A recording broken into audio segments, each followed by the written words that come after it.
CMA, so I was like, Well, welcome. Everybody's welcome here at Crystal Meth Anonymous. Everybody give Angela Joy a big round of applause. Thank you guys so much. I'm so happy to be here. So a little bit about me. I'm currently engaged in a painful divorce.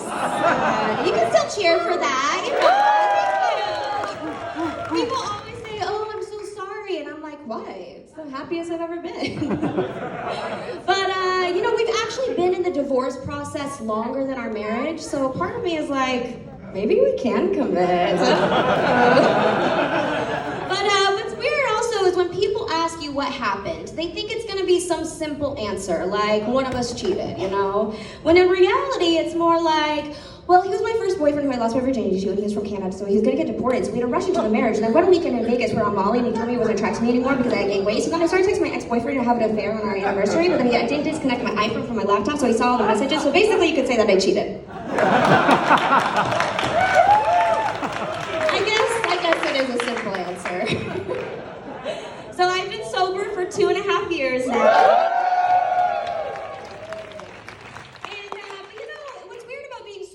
People just automatically assume that means you're boring, And it's like, no, I'm still fun. Like, I still want to be invited to things. My friend once described me. She said, "You're not crazy. You're a journey." So, like, I don't need the alcohol, You might when you hang out with me, but... Yeah, but, when I got sober too, you pick up these new activities and hobbies, so I got really into painting and puzzling and processing childhood trauma. It's just really, really fun, And I did get asked the question, like, is there anything else that you struggle with? And I was like, well, no, I haven't done that many drugs, like, I've taken the weed, nothing crazy. Well, I did do shrooms once, but, nothing crazy, nothing, whatever. Okay, fine, I did Molly, but it's Vegas, like, you gotta do it there, And obviously cocaine, because I would drink and then do the coke, so I could keep drinking and end the cycle, when my dealer had a really good deal, but nothing, really nothing crazy.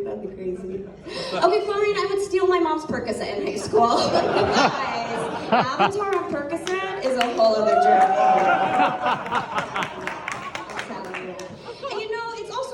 Because when you tell people you don't drink, they automatically assume you stop drinking because you're an alcoholic. I am, but it's just rude to assume. Let me tell you that. So my sister's a slut. Give it up for sluts.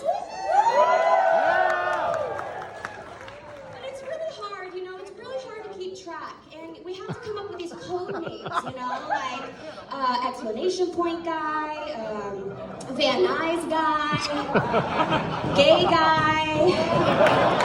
He wasn't actually gay, she just broke up with him in this text, like a really nice text message, and his response was just gay, with a period. Like, very mature. But it's starting to get out of hand because last week she was on a date with this guy and she texted me and she was like, "Hey, I'm on a date with this guy. I'm not really into him, but I actually think you guys would hit it off." And I was like, "That's weird, why?" And she was like, "Well, he's your age." She's 10 years older than me, by the way.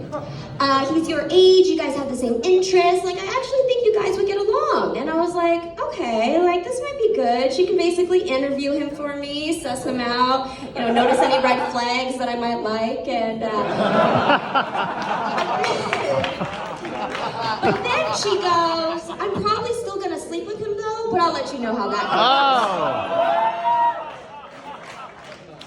I was like, you know what, I'm good. Like, we're already sisters, we don't need to be Eskimo sisters. Isn't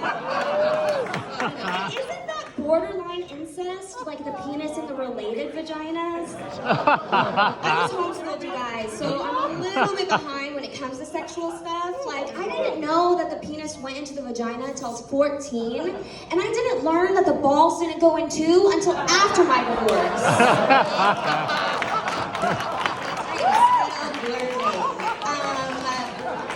So, I have really small hands, and really, you may have noticed, and I'm really self-conscious about them, like doing anything sexy. So basically, a hand job can go one of two ways. If my fingers can wrap all the way around and touch, that's what I like to call an uh-oh situation. And the other way, the best way I can describe it is a less sexy version of the pottery scene in Ghost. Do you guys know what I'm talking about? You know, it's like, wet the hands.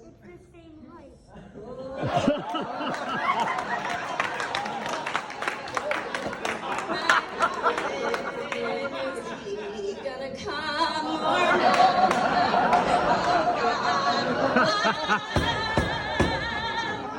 you see what I mean? I'm Angela Joy. Thank you guys so much for having me.